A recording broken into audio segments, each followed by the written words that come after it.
আসসালামু আলাইকুম। সবাই কেমন আছো? আশা করি সবাই ভালো আছো। আজকের দিনটা ছিল একদম অন্যরকম সুন্দর। আজকে আমার ছোট ফুপু মানে আমার কাকার বাসায় ইফতারের দাওয়াত ছিল। আমি আমার ছোট ফুপুকে কাকা ডাকি, শুধু ওরেই ডাকি আর বাকি সবাইকে ফুপি ডাকি। যাই হোক, আমরা সকালবেলা ৪ ভাই-বোন চলে আসছি ওদের বাসায়। আর সুবা তো আমাদের অপেক্ষায় ছিল। আর বাসায় গিয়ে রান্নার আয়োজন শুরু করে দিয়েছি। আজকে ইফতারের সব রান্নাই আমি নিজ হাতে করেছি আর কাকা রাফিয়া আমাকে সাহায্য করেছে। বিকালে আমার ফুফাতো বোনরা লামিয়া আপু, তানজিলা আপু, তাফসিন, ফুপুও এসেছে।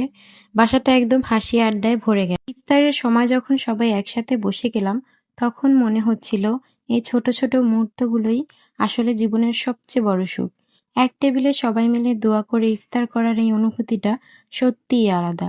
আজকের এই পারিবারিক আড্ডা, হাসি, গল্প আর একসাথে ইফতার করার স্মৃতি হয়তো ছোট একটা মুহূর্ত, কিন্তু মনে থাকবে অনেক দিন।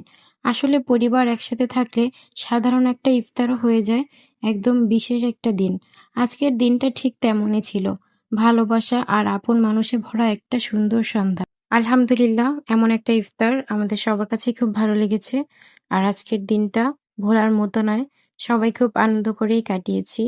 আর আজকের মেনুতে ছিল অনেক কিছু, আর আমি সব নিজের হাতে রান্না করেছি। আজকে ছিল গরুর মাংসের বিরিয়ানি, বেগুনি, পেঁয়াজু, তারপরে কাবাব করেছিলাম গরুর মাংসের। আর এখানে অনেক রকমের ফল ছিল। আর এই তো আমরা এখন খেতেও বসে পড়েছি। আর রাফিয়া এখানে হচ্ছে খাচ্ছিল আর আমি ওর ভিডিও করছিলাম। আর ওর মুখে যেন কি একটা পড়েছে ময়লা। আর এই তো এখানে সবাই মিলে আমরা খুব হাসি খুশি আড্ডা দিচ্ছিলাম আর ইফতার করতেছিলাম।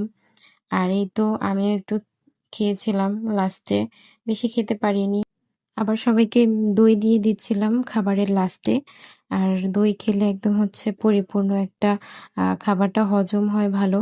আর তারপর এখানে আবার হচ্ছে লাস্টে আইসক্রিমও ছিল। এটা হচ্ছে ম্যাঙ্গো ফ্লেভারের আইসক্রিম। আর ওরা এখানে হচ্ছে বসেছিল। আর লাস্টে ওরা কি করছে, আইসক্রিম দিয়ে হচ্ছে দধি দিয়ে খাচ্ছিল। লাস্টে ওদের অবস্থাটা একটু দেখো সবাই, যে কি অবস্থা করেছে। আর এই দেখো সুবা, ও এটা কি করছে খেতে খেতে ভাই।